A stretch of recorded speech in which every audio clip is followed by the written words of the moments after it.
তোমাদের হুজুরেরা বয়ান শুনবো, বয়ান করবে, তারা উঠেই গীবত শিকায়াত করে, বলে না বলে না? আপনারা জানেন গীবত করা হালাল না হারাম? আপনারা যে জানেন গীবত করা হারাম, এটা আলেমরা জানে না? একটু কম জানে। আপনাদের থেকে কম জানে না বেশি? কি বেশি জানে? আলেম ওলামারা যেটা জানে এটা আপনারা জানেন না। এ জাতি জানে গীবত করা হারাম, আলেমরা আরেকটু বেশি জানে গীবত করা ওয়াজিব, না করলে গুনাহ হবে।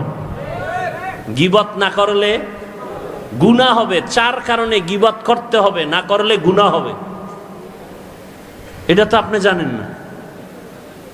ইসলামের ব্যানার নিয়া, ইসলামের কালেমা নিয়া, ইসলাম নিয়া যারা ময়দানে ভেজাল ছড়ায়, উম্মতের মাঝে ডিভাইডেড তৈরি করে, দ্বন্দ্ব ছড়ায়, তখন আহলে হক আলেমের উপরে দায়িত্ব ওই ভণ্ডদের মুখোশকে উন্মোচন করা। এটা গীবত হলেও সওয়াব, এটা গীবত হলেও সওয়াব।